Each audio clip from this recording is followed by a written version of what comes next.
The coronavirus pandemic has disrupted South Africa's HIV testing and treatment program amid reports of increased drug shortages at public health facilities. We also realized that we had a lot of stockouts, and these stockouts involve HIV, TB, contraceptives, vaccines, and lately we've also managed to see mental health and epilepsy stockouts coming up.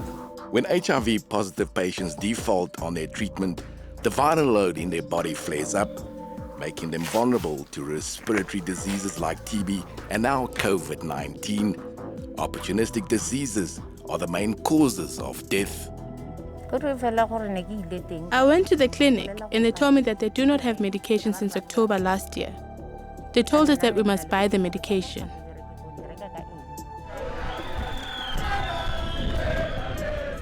The lockdown, intended to curb the spread of the coronavirus, has seen a huge spike in violent crimes against women and children.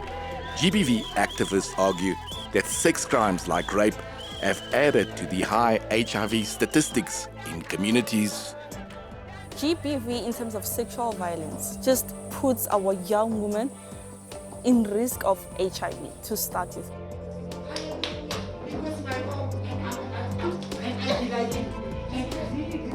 Activists say targets set by UNAIDS to push South Africa to get more HIV-positive people on treatment by 2020 was not met. They'll be delayed further by drug stockouts and the long-term impact of COVID-19. This in a country with the highest numbers of HIV-infected people in the world.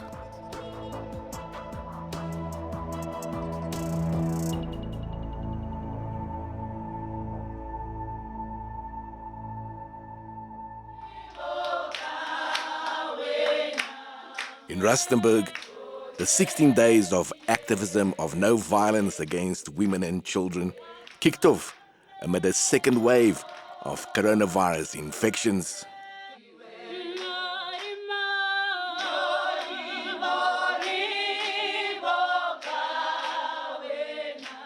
Nature Malala says the lockdown meant to contain the pandemic has seen a spike in gender-based violence in her community. She says those most vulnerable of sexual violence are young women and girls. We are screening our learners, our young women in schools, in terms of finding out the behavior that makes them vulnerable to new HIV infections. And within that regard, we are teamed up with social workers that help them to finish high school, because the whole aim of the program is for our young women to finish schools. It's either they're HIV infected or they're facing any other challenges regarding GBV, STI. So we are here to mitigate those factors and helping them finish their grade 12. She says the so-called sugar daddy problem is patriarchal in nature and is rife. Older men increase the spread of the HIV virus by having unprotected sex with young girls.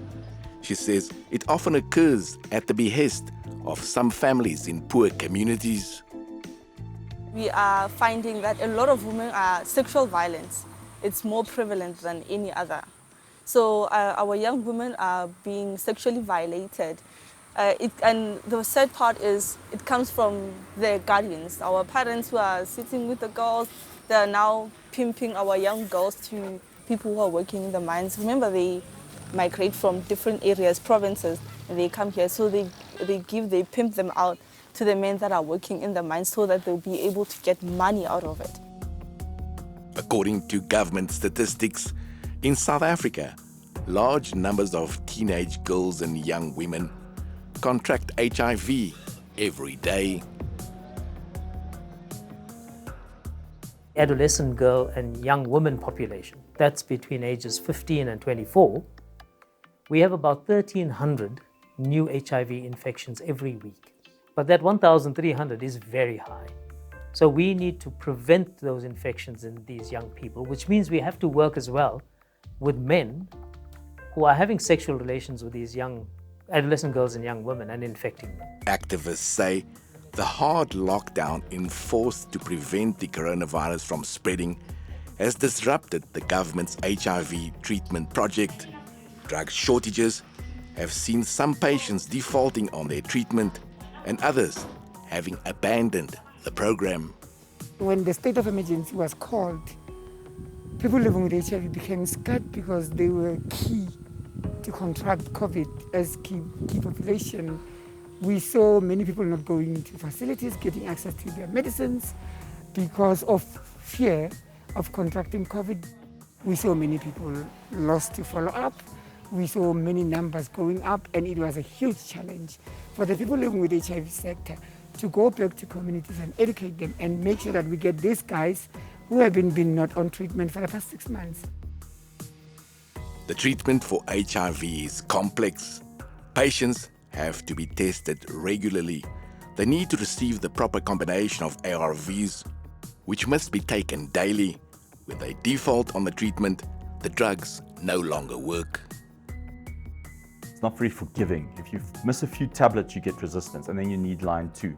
Line 2 requires lots of tablets taken twice a day, and there's quite a lot of toxicity, and it's very expensive. So we really prefer everybody prefers you to be on line 1. Line 2, and then finally line 3. South Africa is the biggest line 3 project in the world by far. Is very effective, but is very expensive and very toxic and difficult to take. Stop Stockouts is a support group that monitors the availability of drugs at government health facilities. It says since the coronavirus lockdown, there have been an increased shortages of ARVs and other medicines at state facilities.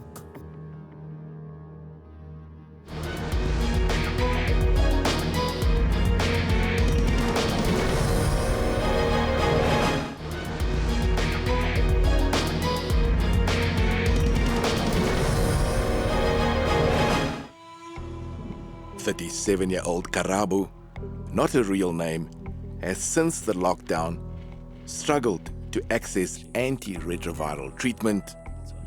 Her journey with HIV began more than a decade ago when she tested positive for the disease. After receiving the news, I was devastated. I was emotionally hurt. I felt like everyone knows about my status. When someone was speaking to me, at home I felt belittled. My mother took me to the doctor to confirm the results. I found out that I'm HIV positive. Karabu says while she was still dealing with the devastating news of her HIV status, she was dealt a further blow when a newborn baby girl also tested positive. I found out about the child when she was 2 months old, when I took her for immunization. It was so hurtful for me, knowing that she might not survive due to HIV. But I was so emotional because she's just a child. I wondered what would happen to her. Activists say the lack of government information about the disease sees the continued stigmatization of HIV-positive people in communities. Stigma has also affected screening and testing for another potentially deadly virus, the coronavirus. The way we are treated in our clinics, now it's COVID-19, you'll find out when you go to clinics, everyone is queuing outside the facility. They will take cards, and for patients who are living with HIV, their cards in some of the facilities are different. And they will call names by names. And after, they will come with the treatment outside the gate and issue it outside the gate. It's part of the stigma, that one. We've been experiencing that when we were busy checking out through this COVID-19. Karabu says during lockdown, she was unable to get her ARVs from a local clinic and has since defaulted on her treatment. I went to the clinic and they told us that they do not have medication since October last year. They told us to buy the medication. I was worried because I am unemployed, so how will I be able to buy medication when I do not work?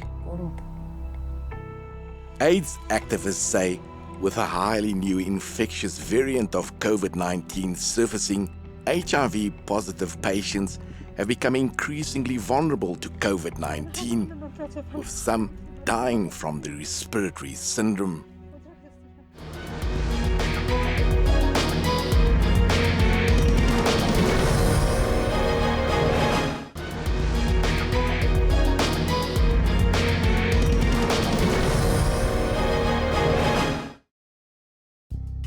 Since the lockdown began almost a year ago, Stop Stockouts has closely monitored the availability of ARVs and other essential medication at government health facilities.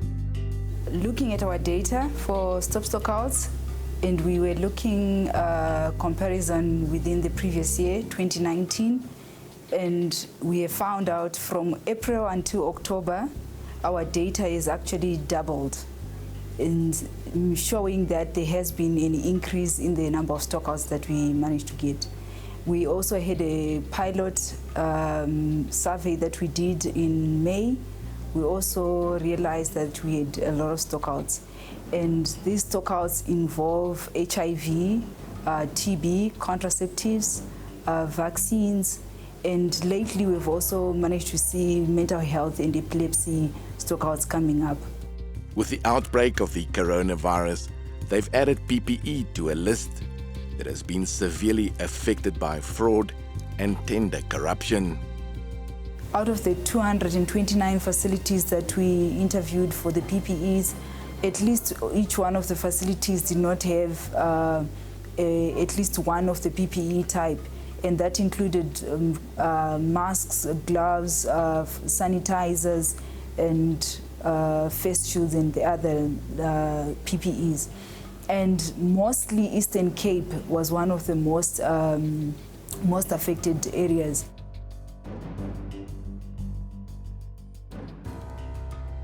While some countries have already started vaccinating their citizens against COVID-19, South Africa is still grappling with its vaccine implementation plan and its financing. In the midst of this, medicine stockouts at government facilities are an ongoing problem. The Department of Health actually mentioned that they're still battling with some production for the medicines. So even for the HIV, it has not been easy for the people to get their medication as usual, and they've been battling to get the medication. They've actually been doing the sharing of medication, also known as the borrowing, they call it the borrowing protocol, whereby two facilities actually share stock so that one does not run out totally and the patients are able to go back home with a little bit instead of going back with nothing. So we're still experiencing those shortages, and we cannot say a date as yet as to how or when the patients expect the medication to actually normalize. So we're still looking up to the government to be able to interact with us or engage with us to give us that feedback.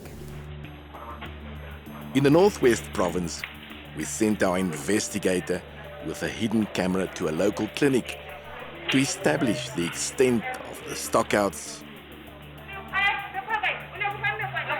He is accompanied by a member of the TAC who is inquiring about the drug shortages.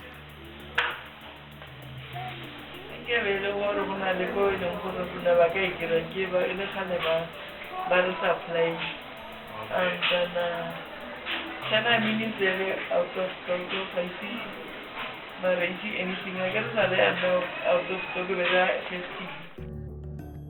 The TAC in the Northwest says managers at government health facilities don't know who to turn to when they run out of essential medical supplies. The facility manager will tell you that if the district says that it doesn't have medication, there's nothing that you can do.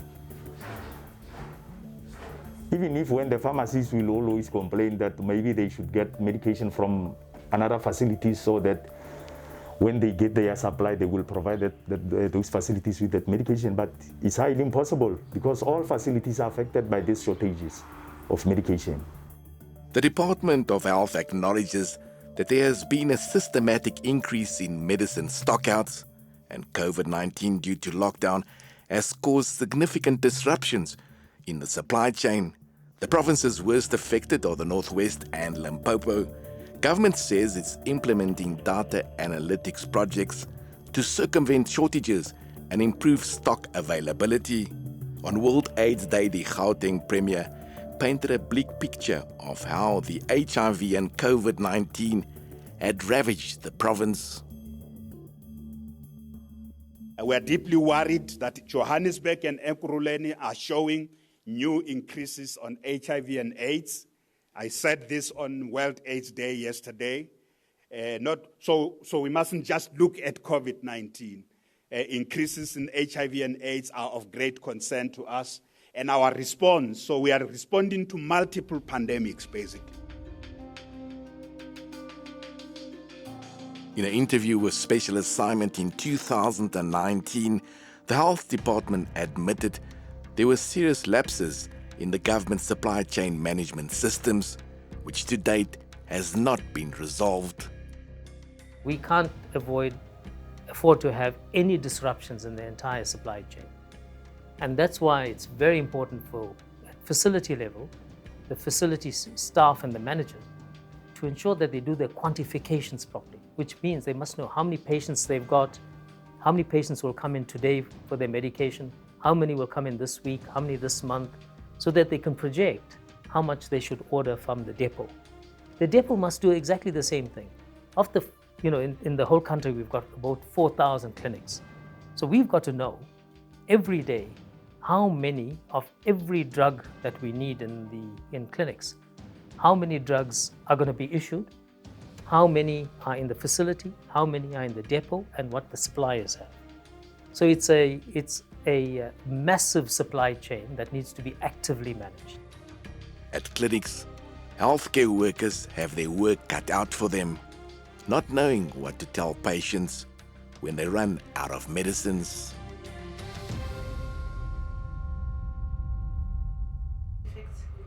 The nurse on the ground doesn't know. So what we're seeing is that the nurse on the ground will run out of a drug. She'll get no guidance as to what to do in the meantime. She also won't be told when the stock out is over. Professor Venter says with about 20% of the population infected, South Africa has the highest numbers of people living with HIV in the world. He explains why it is important that they remain on treatment. So if you're on antiretrovirals, the virus disappears from your bloodstream. Your immune system gets better, your state, your physical state, everything about you gets better. You also don't transmit the virus. You don't transmit it to your sexual partners, you don't transmit it to your baby, through breast milk, you don't transmit it to the fetus when the baby isn't born yet. All those good things happen. When you take the drugs away, that disappears. So then the virus comes back. It's able to transmit to the baby, to your sexual partners. It also starts doing damage again to the immune system. Makes you more vulnerable to TB, pneumonia, all the bad things that we're trying to stop. And on a more psychological perspective, it really undermines the adherence message to that person. It's very, very scary to have your life dependent on this tablet, and then the people who are responsible for making sure that tablet gets to you can't seem to be doing their job.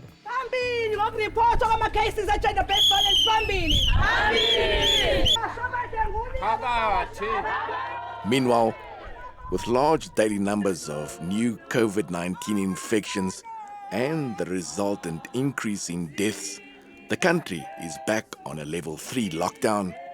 GBV activists say sex crimes have now become a second epidemic. So the GBV is going to increase according to our opinions and according to how now when we are doing the screenings of our young women, that's why we are finding out that after the lockdown, it hasn't really gone down that much. It still continues until they're able to go out more. While we were editing this program, activist Andrew Musani passed away. He was at the forefront of the human rights battle to defend HIV-positive patients' rights to access adequate and efficient healthcare, against social and institutional practices that violate their rights to life and proper healthcare, it's not known if his death is related to COVID-19. The only challenge that I'm seeing as an individual, as a person who's living with HIV, is the last 90. Since COVID, we lost so many people on the program. The first 90 says to the people, 90% of the population of this country must be tested. Then the tested 90% who are tested positive must be linked to care. That means we need to put them on treatment. The same 90% of people who are on treatment need to be virally suppressed. Are we winning? Personally, we are not winning. Because between March and now, there has been people lost to follow up, people not getting access to their medicines, and also drug stockouts. GBV activists say years of inefficiencies in the healthcare system has caught up with the government amid a sudden onslaught of COVID-19 cases. With an already crumbling healthcare system, hopefully the notable gains that have been made over the years on HIV and other diseases will not be reversed after the COVID-19 pandemic.